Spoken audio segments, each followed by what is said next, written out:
The 1980s were a wild time for motorsport. Everything was shifting. Technology was evolving at an unbelievable pace. Rules were being rewritten almost overnight, and car manufacturers were in an all-out race to find that one advantage that propelled them ahead of the competition. In the midst of all of this, one car didn't just join the fray. It redefined the game entirely. The Audi Quattro didn't just win races, it changed the way people thought about motorsports and car design for good. But how did this German machine rise to the top? And why does its legacy still resonate today? To really understand, we have to start where the story began. A cold winter in Sweden, where Audi's engineers stumbled onto a discovery that would shape the future of racing. It was the late 1970s, and Audi wasn't the powerhouse brand we know today. Back then, Audi was still trying to establish itself, known more for solid, reliable cars than high-performance machines. That all started to change one cold day in 1976 when Audi engineers found themselves testing the Volkswagen Iltis, a rough-and-tumble military vehicle in the frozen wilderness of Sweden. Now, the Iltis wasn't fast. It had a modest 75 horsepower engine and was more suited for navigating battlefields than winning races. But in the deep snow and icy conditions of Sweden, the Iltis completely outperformed Audi's more powerful sedans. The difference wasn't in the engine, it was in the Iltis's all-wheel drive system, which allowed it to maintain control and traction in conditions that left other cars struggling. One of the engineers on that cold testing trip was Jörg Benzinger. He watched the Iltis consistently outperform Audi's faster, more powerful cars and had a light bulb moment. If this all-wheel drive system works so well in a clunky military vehicle, why not adapt it for a high-performance car? At the time, the idea seemed crazy. All-wheel drive was something reserved for off-road vehicles, trucks and jeeps, not sporty, sleek cars meant for tarmac and speed. Benzinger took the idea back to Germany and pitched it to Ferdinand Piëch, Audi's head of the R&D. Piëch was a visionary who loved pushing the boundaries of what cars could do. He immediately saw the potential and gave the green light to the project. But there was one condition. The car couldn't just be good off-road. It needed to dominate on the streets and the track. Audi wanted a car that could showcase all-wheel drive technology in racing as well as everyday driving. And that's when the engineering team got to work. By 1980, they had created the Audi Quattro. It was a car like nothing anyone had ever seen, combining turbocharged power with an innovative all-wheel drive system. The name Quattro, meaning four in Italian, referenced the car's all-wheel drive setup, which used three differentials, one for the front axle, one for the rear, and a central differential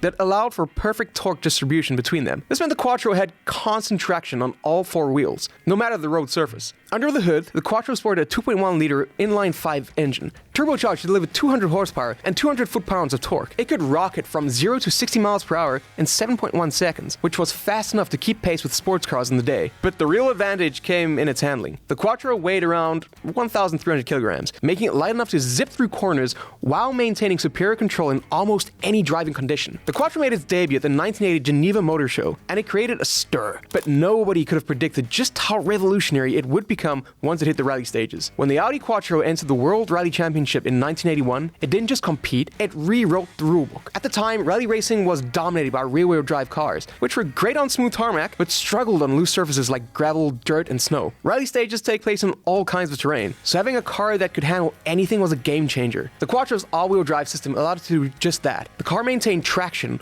where others would spin out, allowing drivers to take corners faster and brake later. This level of control was unprecedented in rally racing, and the results were immediate. In its debut season, the Quattro won 3 WRC events, and by 1982, Audi had clinched the manufacturer's championship. It wasn't just the Quattro's handling that made it special, it was the way Audi constantly refined the car. The engineers didn't just rest on their laurels, they kept pushing the envelope. By 1983, Audi had developed the Audi Quattro A2, a lighter, more powerful version of the original, with a reduced weight of just 1,100 kilograms and a bump in horsepower to 350. That same year, the Audi Quattro's dominance was further cemented when French driver Michèle Mouton became the first woman to win a WRC event at the San Remo Rally. Her victory wasn't just a significant moment for women in motorsport, it was a testament to how groundbreaking the Quattro was as a car. It proved that Audi wasn't just making cars that could win, they were making cars that could change the course of motorsport history. Between 1981 and 1986, the Audi Quattro won a total of 23 WRC events, forcing other manufacturers to quickly adapt. By the mid-1980s, all-wheel drive systems had become the new standard in rally racing, and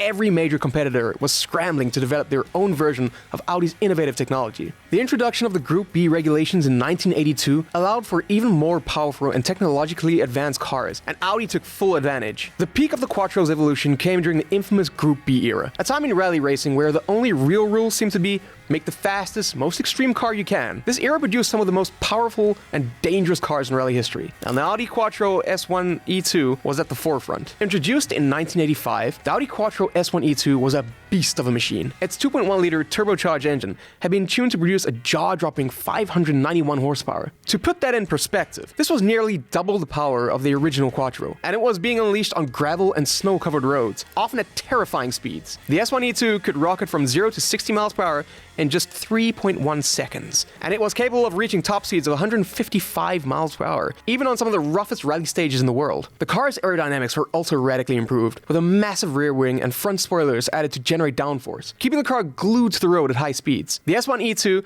had a revised suspension system that could handle the huge jumps in rough terrain that rally cars faced, while its center differential distributed torque perfectly between the front and rear axles to maintain traction in even the most challenging conditions. The Audi Quattro S1E2 became a legend of the sport. One of its most iconic moments came at the 1985 Pikes Peak International Hill Climb, where rally legend Walter Roll piloted the car up the treacherous mountain, setting a new record time of 11 minutes and 25 seconds. The performance solidified the Quattro's place in motorsport lore. But Group B also had its dark side. The cars were incredibly fast, but also incredibly dangerous. Fatal accidents became all too common, and by 1986, the FIA, rally's governing body, decided to shut down Group B entirely, citing safety concerns. With the end of Group B, Audi decided to shift its focus to new racing ventures, but the Quattro had already made its mark. By the mid-1980s, Audi had conquered Europe with its dominance in rally racing, but they weren't done yet. Audi wanted to make a name for itself in the United States, where motorsport was a very different beast. In America, rally racing wasn't popular. What Americans loved were road racing and oval track racing, especially series like Trans Am and NASCAR, where big V8 muscle cars ruled the day. Audi decided to tackle the Trans Am series, but instead of bringing a flashy two-door sports car, they entered the Audi 200 Quattro, a luxury sedan. It didn't look like a race car, and it certainly didn't sound like one with its 2.1-liter turbocharged engine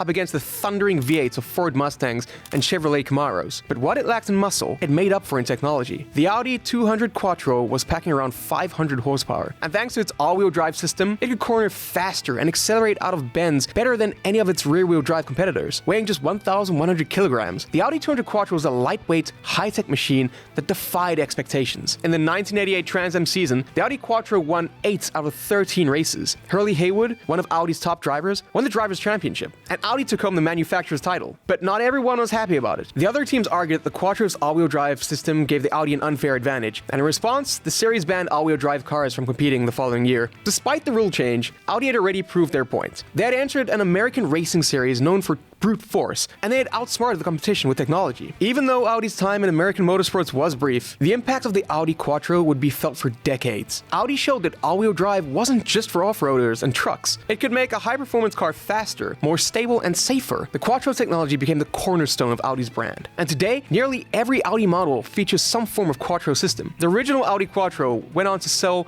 11,452 units between 1980 and 1991, and today it's a collector's item. Well-preserved examples of the Quattro now sell for well over $100,000, with the value continuing to rise as its legacy in motorsport grows. But beyond its commercial success, the Quattro's influence can be seen across the entire automotive industry. In the decades following its debut, all-wheel drive systems became standard in high-performance and luxury vehicles, reshaping the way manufacturers approach car design. Audi's innovations paved the way for cars that were not only fast, but also more versatile and safe, pushing the limits of what cars could do. The Audi Quattro didn't just dominate on the track, it also found a permanent place in pop culture. The car has appeared in numerous TV shows, movies, and video games, from the British motoring show Top Gear to video games like Forza Motorsport and Dirt Rally. The Quattro has become a symbol of high-performance engineering and rally supremacy. The Audi Quattro didn't just win races, it changed the world of motorsport and forever altered the trajectory of car design. From its origins in the icy wilderness of Sweden to its dominance on rally stages and American racetracks, the Quattro proved that innovation and technology could overcome even the toughest competition.